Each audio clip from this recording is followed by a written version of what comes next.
यानी मेरी मुराद जनाब एजाज बेग साहब को चाहिए कि 15 दिन मुकम्मल होने के बाद हम उन्हें 8 दिन का और टाइम देते हैं, 8 दिन का और वक्त देते हैं कि वो सिर्फ और सिर्फ इतना करें कि वो माफ़ी मांगे। और कोई गोबर के ऊपर सिक्योरिटी लेके चले, ये तो खुद उनके मुंह पे यानी डार्क कलर पहले ही लग गया। बोले दफड़े लोग, अबे दफड़े से इतना डर। राजनीति, आंदोलन, किसान, करप्शन, गरीबी, इन सभी मुद्दों पर आवाज उठाएगा अब तक न्यूज इंडिया। सत्ता के आगे जब भी सवाल कमजोर पड़ने लग जाए तो सवाल उठाने पड़ते हैं।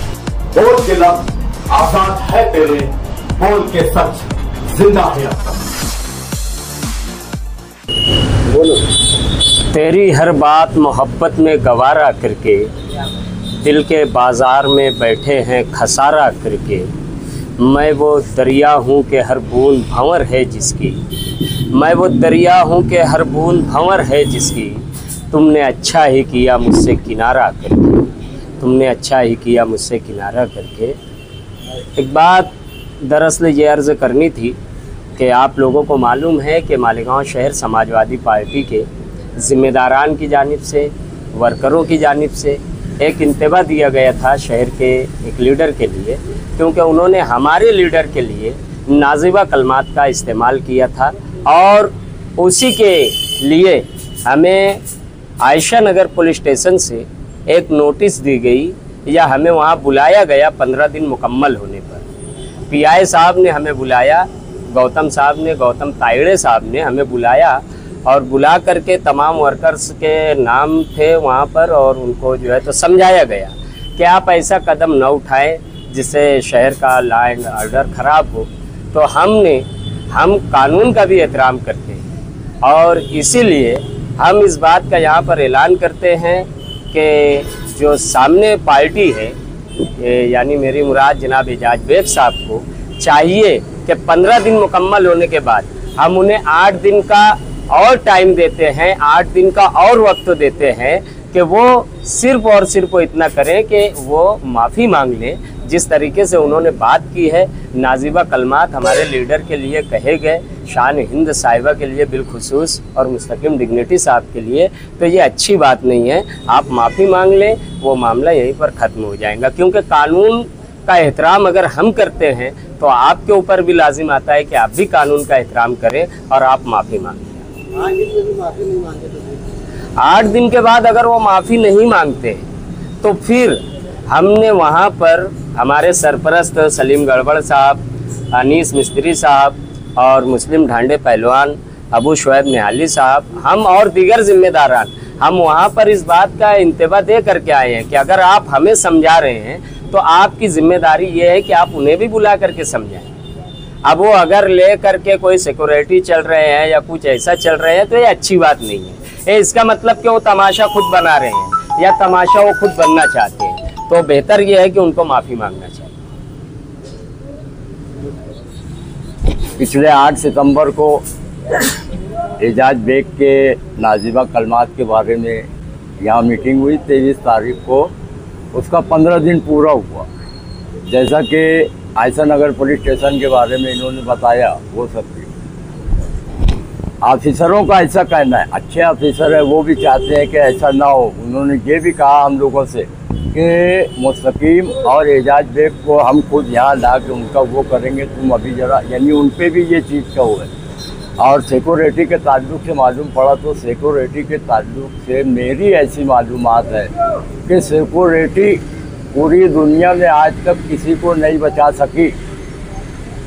जॉन एफ कैनेडी को चलती गाड़ी में गोली मार दी गई, अमेरिका के सदर को, सऊदीया के शाह फैसल को खुद उनके भतीजे ने गोली मार दी, कोई सिक्योरिटी नहीं बचा पाई। महात्मा गांधी को नथुराम गोडसे, हिंदुस्तान का पहला दहशतगर्द, कोई सिक्योरिटी नहीं बचा पाई। इंदिरा गांधी को खुद उनके बॉडीगार्ड ने गोली मार दी, कोई सिक्योरिटी नहीं बचा पाई। राजीव गांधी बम को तो कोई सिक्योरिटी, तो सिक्योरिटी नाम की कोई चीज़ का और कोई गोबर के ऊपर सिक्योरिटी लेके चले, ये तो खुद उनके मुंह पे यानी डार्क कलर पहले ही लग गया। बोले दफड़े लोग, अबे दफड़े से इतना डर, दुखू डंडे वाला लेके रख। हम लोग भी सामान साथ में रखा थे कानूनी। हाई कोर्ट तक का तो एजाज बेग साहब से बस यही गुजारिश है कि हमने अपना कोई इरादा न तब्दील किया है न बदला है।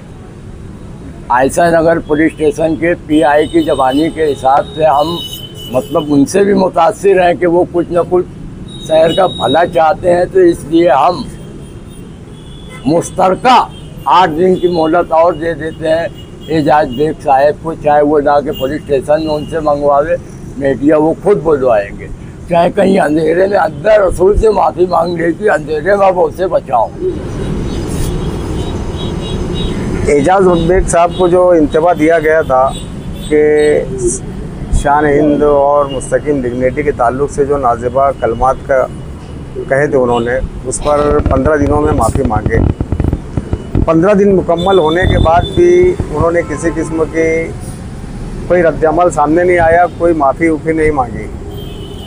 और उस पर हमें आयशा नगर पुलिस स्टेशन की जानिब से जो बुलाना आया, पुलिस डिपार्टमेंट के अफसरों ने हमें समझाया कि हम उनको बुलाकर बातचीत करते हैं और मुस्तकीम से भी बात करेंगे और एजाज से भी बात करेंगे। लेकिन पुलिस डिपार्टमेंट की तरफ से तो उतना नहीं हुआ। लेकिन मालेगांव शहर कांग्रेस सदर को होम गार्ड की सिक्योरिटी दी गई है। आज वो अपने साथ होम गार्ड लेके मतलब उनके ऑफिस के बाहर होम गार्ड पहरे पर है। बस इतना देखे हमने तो मुस्लिम डांडे पहलवान ने जो कहा है कि हम हमारी जानिब से 8 दिन का और उनको वक्त देते हैं पुलिस के इसरार पर। उसके बाद हम हमारा जो ऐलान है वो ऐलान के मुताबिक बराबर हम अमल करेंगे और उसमें हम पीछे हटने वाले नहीं है। और उसके अलावा और भी अलग तरीके से तहरीक चलाएंगे, उसका बाकायदा परमिशन दाखिल करेंगे। वक्त तो पड़ा तो उसका पुतला बनाकर ट्राली के ऊपर उसके इलाकों के अंदर उसको जूते का हार पहनाएंगे, गली गली घुमाएंगे, वो सब कुछ करेंगे हम। बाकी छोड़ेंगे तो नहीं, ये तहरीक से पीछे हटने वाले नहीं हैं।